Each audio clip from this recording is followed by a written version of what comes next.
Hello everyone, मैं हूं Sneha and welcome back to my channel. आज के इस वीडियो में I am going to tell you about common mistakes of eyeliner और you could say dos and don'ts of eyeliner from which every girl could relate, जो कि beginners हैं और जिन्हें लाइनर लगाने में बहुत ज़्यादा प्रॉब्लम आती है। जब मैं बेगिनर थी तो ऑब्वियसली मेरे को भी प्रॉब्लम आती थी, पर लेकिन जो मिस्टेक मैं उस टाइम करती थी, मैं आपको आज वो सारी मिस्टेक्स बताने वाली हूँ ताकि वो आप लोग रिपीट ना करें और आप आराम से लाइनर लगा सकें। Without any further due, let's get started. First and foremost thing जो बहुत इंपॉर्टेंट होती है वो ये कि हमें कैसा लाइनर खरीदना चाहिए। अब मार्केट में हमारे पास बहुत सारी वैरायटीज है लाइनर के, पर लेकिन हमें कौन सा लाइनर खरीदना चाहिए। अब हम में से काफी लड़कियां सोचती है कि जो महंगा लाइनर होगा वही सबसे अच्छा होगा, वही ले लेता है, पर नहीं, ऐसा नहीं होता है। हमारे पास जेल लाइनर होता है, ऐसा पेंसिल लाइनर होता है एंड पेन लाइनर होता है एंड लिक्विड लाइनर होते हैं। तो इन सारी वैरायटीज में से अगर आप बिगिनर हैं तो मैं आपको बोलूंगी कि आप सिर्फ और सिर्फ लिक्विड लाइनर पर स्टिक रहें और आपका लाइनर मेसअप होने के बहुत कम चांसेस हो जाते हैं। जब हम लिक्विड लाइनर लगाते हैं तो हमारे हाथ पे हमारा पूरा कंट्रोल होता है, जो कि बाकी लाइनर्स पे बिल्कुल नहीं होता है। तो इसलिए हमेशा आप लिक्विड लाइनर ही खरीदिए। लिक्विड लाइनर कुछ इस टाइप का होता है। अब सेकंड प्रॉब्लम क्या आती है लिक्विड लाइनर लेने के बाद कि हम लाइनर तो ले लेते हैं पर हम उसकी कैप साइज नहीं देखते।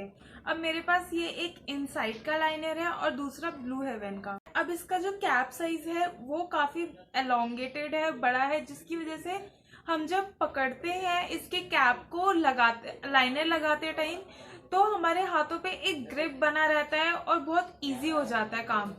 पर लेकिन यही दूसरा जो ब्लू हेवन का लाइनर है, इसमें इसका जो कैप साइज है ये काफी छोटा है, जिसकी वजह से हमारे हाथों पे ग्रिप नहीं बनता और उसकी वजह से हाथ लड़खड़ाते हैं। अब इसके बाद क्या प्रॉब्लम आती है कि हम अपना मिरर लेते हैं, हम मिरर को बिल्कुल सामने रखते हैं और लाइनर लगाना स्टार्ट कर देते हैं। जब मिरर हमारे सामने होता है और हम लाइनर लगाना स्टार्ट कर देते हैं, उसकी वजह से हम ठीक से देख नहीं पाते and we end up messing up the whole eye makeup. इस प्रॉब्लम को सॉल्व करने के लिए हमें क्या करना चाहिए, हमें अपना मिरर हमेशा अपने से नीचे रखना चाहिए। अपने आईज से हमेशा आप जितना ज्यादा मिरर नीचे रखेंगे और फिर हम लाइनर लगाएंगे तो हमें कोई प्रॉब्लम नहीं। अब कई बार ऐसा होता है कि हम ड्रेसिंग टेबल के सामने खड़े होकर के लाइनर लगाते हैं तो वो मिरर तो हम नीचे कर ही नहीं सकते।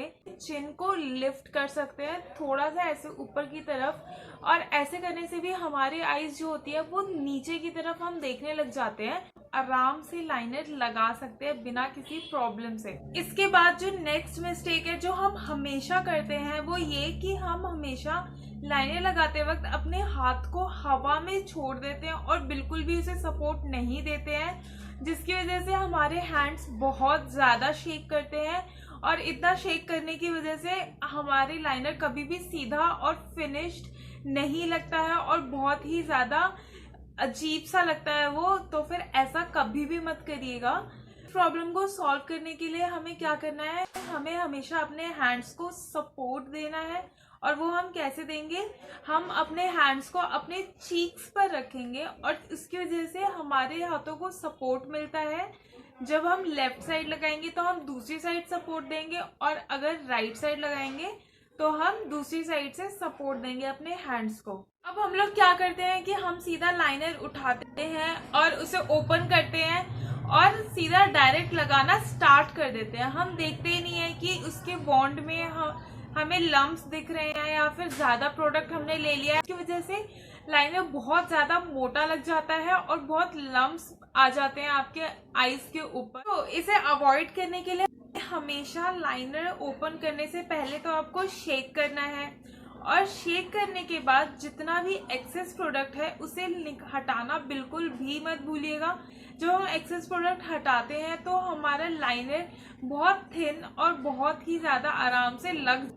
इसके अलावा एक और कॉमन मिस्टेक और जो कि बहुत ज्यादा करते हैं हम बिल्कुल इनर कॉर्नर से लगाना स्टार्ट कर देते हैं। जिसकी वजह से इनर कॉर्नर में हमारा लाइनर बहुत मोटा हो जाता है और वो बिल्कुल भी अच्छा नहीं लगता है और ना ही हमारे आईज एलोंगेटेड लगते हैं।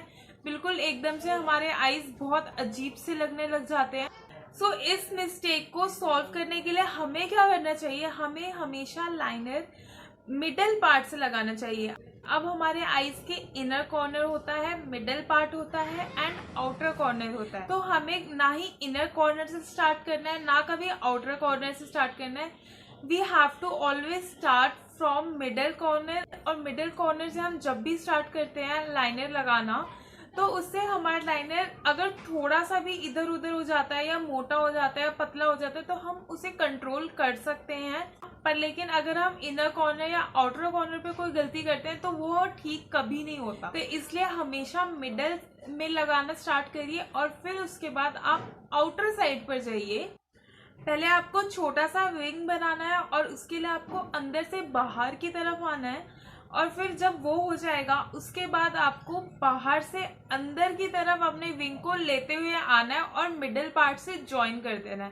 दैट्स इट, बस आपको इतना करना है। अब ये करने के बाद आपका आउटर पार्ट और मिडिल पार्ट कंप्लीट हो जाएगा। फिर इनर कॉर्नर की बारी आती है और इनर कॉर्नर के लिए हमें बिल्कुल इनर साइड से स्टार्ट करना है और बहुत ही ज्यादा थिन, मतलब मिडल पार्ट से हमें हमेशा थिन रखना है इनर पार्ट पे और बिल्कुल एकदम से हमें लाइनर लगा देना है। अगर आप मेरा ये ट्रिक हमेशा यूज करेंगे तो आपका लाइनर हमेशा परफेक्ट लगेगा, बिल्कुल मेरी तरह जैसे मैंने अभी आपको लगा करके दिखाया।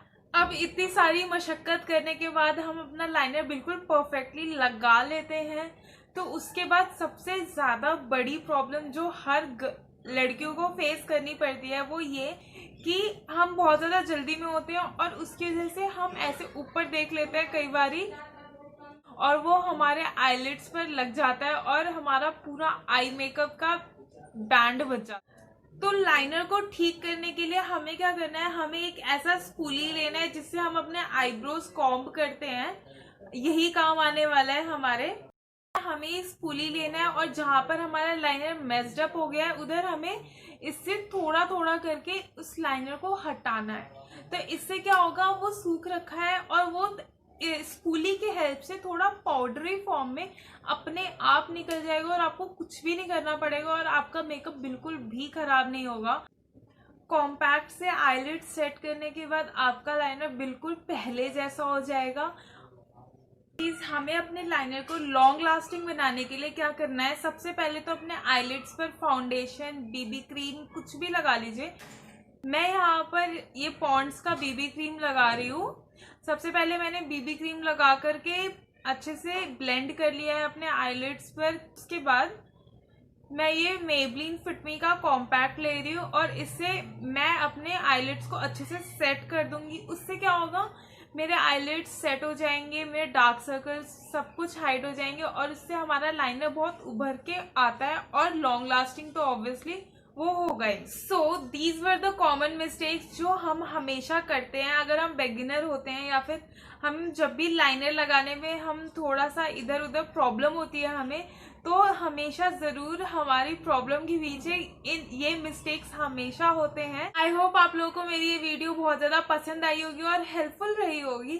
So do like this video और मेरे चैनल को सब्सक्राइब करना मत भूलिएगा अगर आप पहली बार मेरी वीडियो देख रहे हैं। तो मिलते हैं मेरे अगले वीडियो में, तब तक के लिए bye bye, stay home and stay safe.